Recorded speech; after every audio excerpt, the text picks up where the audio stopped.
युखादिऊन अल्लाह वल्लज़ीना आमनू वमा यख़दऊन इल्ला अनफुसहुम वमा यशऊरून। इस आयत के मुख्तलिफ तर्जुमों को देखा तो पता चला कि तर्जमा करने वालों ने शान उलूहियत को समझा नहीं।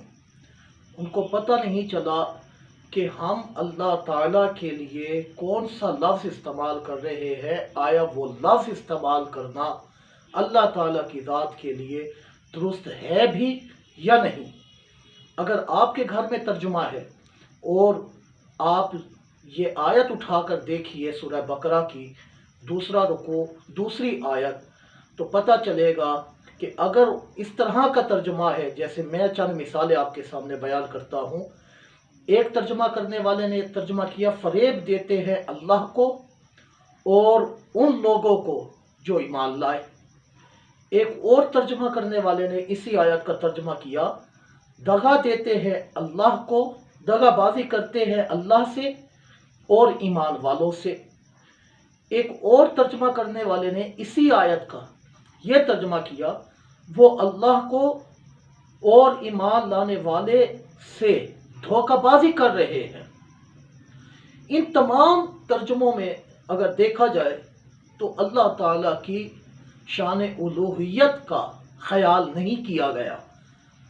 भला अल्लाह को कोई कैसे धोखा दे सकता है? अरे अल्लाह ताला इस बात से पाक है कि उसे कोई धोखा दे, वो मुनज़्ज़ह है। उससे कोई फरेब करे, उससे दगाबाजी करे, हरगिज़ ऐसा नहीं हो सकता। क्यों? क्योंकि वो तो अलीमुम बिज़ाति सुदूर है। तुम्हारे दिलों के अंदर जो छुपी बातें हैं खालिक कायनात उसको भी जानता है।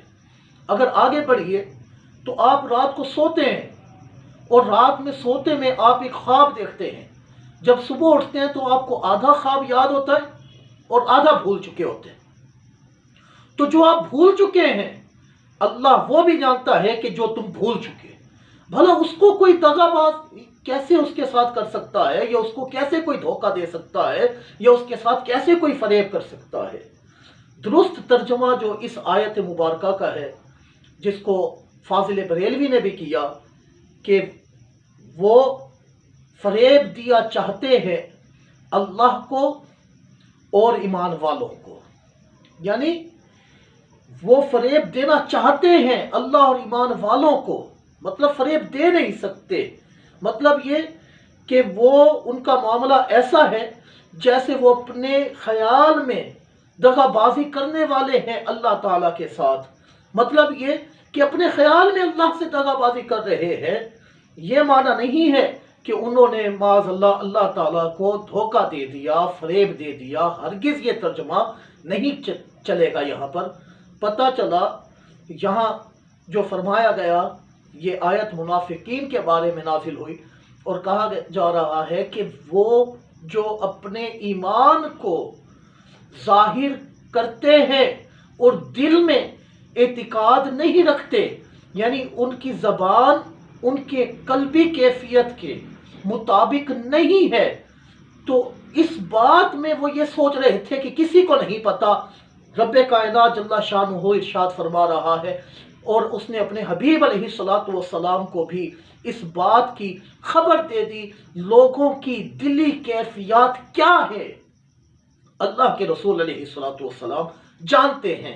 यही तो बात है कि नमाज पढ़ते हैं तो सहाबे किराम से फरमाते हैं कि तुम्हारा खुशू और तुम्हारा खुजू मुझ पर पोशीदा नहीं। तुम्हारे दिलों की बातों को भी अल्लाह के रसूल अलैहिस्सलातु वस्सलाम जानते थे और उन्होंने जाना।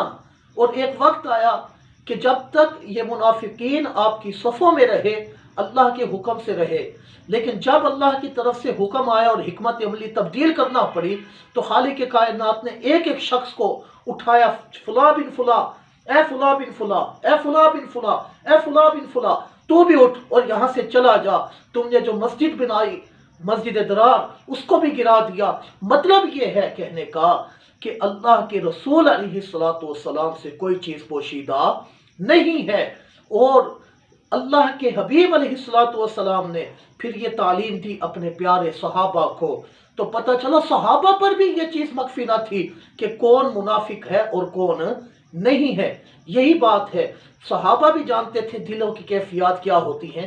تو خالق جیسا کہ کہا جاتا ہے اتقوا فراست المؤمن، کہ تم مومن کی فراست سے ڈرو، کیونکہ ینظر بنور اللہ، وہ تو اللہ کے نور سے دیکھتا ہے، فإنہ، بے شک وہ اللہ کے نور سے دیکھتا ہے، وہ تمہاری کیفیت کو جانتا ہے۔ لہذا یہاں پر آپ علیہ الصلوۃ والسلام کی عظمت اور شان کا پاس رکھنا چاہیے، کیونکہ حضور علیہ الصلوۃ والسلام اللہ تعالیٰ کے خلیفہ مطلق ہیں، اور اللہ تعالیٰ نے ان کے اوپر ہر چیز کو ظاہر فرمایا۔ ارے اس سے بڑھ کر اور کیا بات ہوگی کہ اعلیٰ حضرت نے جس کو بیان کیا، اور کوئی غیب کیا تم سے نہا ہو، بھلا کوئی غیب اے محمد صلی اللہ علیہ وسلم آپ سے کیسے چھپ سکتا ہے، جب نہ خدا ہی چھپا تم پہ کروڑوں درود، کہ انہوں نے، اللہ تعالیٰ نے اے محبوب آپ کو تو عرش بری سے آگے، سدرۃ المنتہا سے آگے، لامکاں پر اپنا دیدار کرا دیا، بھلا اس کے علاوہ کون سا غیب ہوگا جو حضور علیہ الصلوۃ والسلام پر مخفی یا پوشیدہ ہوگا۔ بہرحال رب کائنات فرماتا ہے کہ وہ دھوکہ دیا چاہتے ہیں اپنے گمان فاسد میں اللہ کو اور ان لوگوں کو کہ جو ایمان لائے۔ فرمایا وہ انہیں تو دھوکہ نہیں دے سکتے، وہ اپنی ہی جانوں کو دھوکہ دے رہے ہیں اور انہیں شعور نہیں۔